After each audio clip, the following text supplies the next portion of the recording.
ഇവിടെ സ്ഥിരം വരുന്ന മഞ്ചേരിയിലെ ഷവർമ ഫ്യൂഷനിലേക്കാണ് നമ്മൾ വന്നിട്ടോ. അപ്പൊ ഞാൻ ഇവിടെ ഒന്ന് തന്നെ ഷവർമ കഴിക്കാനുള്ള പ്രധാന കാരണം എന്താ എനിക്കറിയോ, അജിനോമോട്ടൊന്നും ചേർക്കാത്ത നല്ല ഹെൽത്തി ആയിട്ടുള്ള ഷവർമ കഴിക്കാട്ടോ. കസ്റ്റമേഴ്സിന്റെ ഇഷ്ടപ്രകാരം എരിവ് കൂട്ടിയിട്ടാണെങ്കിൽ കൂട്ടിയിട്ട്, കുറച്ചിട്ടാണെങ്കിൽ കുറച്ചിട്ട്, ഇനി മയോണൈസ് കൂടുതൽ വേണം, മയോണൈസ് കുറച്ച് വേണം, എങ്ങനെ വേണമെങ്കിലും ഇവർ നമുക്ക് സെർവ് ചെയ്ത് തരും. ഇവിടെ ഏകദേശം 12ഓളം ഐറ്റം ഷവർമ ഉണ്ട് കേട്ടോ. അപ്പൊ എനിക്ക് ഏറ്റവും ഇഷ്ടമായിട്ടുള്ള 3 ഫേവറേറ്റ് ഐറ്റംസ് ആണ് ഞാൻ ഓർഡർ ചെയ്തത്. മീഡിയം ഷവർമ ചീസ് റോളും, ഷവർമ ബോക്സും, ഷവർമ ഷോർട്സും, ഗ്രീൻ ആപ്പിൾ മൊജിറ്റോയും, ടെൻഡർ മാംഗോയും. ആദ്യം തന്നെ വായ നിറച്ചിട്ട് അങ്ങോട്ട് കഴിച്ചു ഷവർമ ഷോർട്സ്. പുറം ഭാഗത്ത് നല്ല ക്രിസ്പായിട്ടും ഉള്ളിലാണെങ്കിൽ നല്ല മയോണൈസും ആ ഒരു ചിക്കന്റെ ഫ്ലേവർ എല്ലാം കൂടിയിട്ട് നന്നായിട്ട് ഇഷ്ടപ്പെട്ടു. അടുത്തായിട്ട് ഷവർമ ബോക്സ് എടുത്തു, സോസ് ഒഴിച്ചു, വലിയൊരു കടി അടിച്ചു.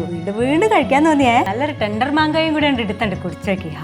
നല്ല തണുത്ത ടേസ്റ്റ് ആയിട്ടുള്ള ഒരു ടെൻഡർ മാംഗോ. ഷവർമ ചീസ് റോൾ, പേര് പോലെ തന്നെ ആ ചീസിന്റെ ഒക്കെ ഫ്ലേവർ നന്നായിട്ട് നിറഞ്ഞു നിൽക്കുന്ന പൊളി സാധനം. 3 തരം വെറൈറ്റി ഷവർമയും കഴിച്ച്, അത് പോരാഞ്ഞിട്ട് ഒരു ഗ്രീൻ ആപ്പിൾ മൊജിറ്റോയും കുടിച്ച്, ഒരു ആമ്പക്കവും വിട്ട് ഒരു പാർസൽ വാങ്ങി ഞങ്ങൾ ഷവർമ ഫ്യൂഷനോട് ടാറ്റ പറഞ്ഞു.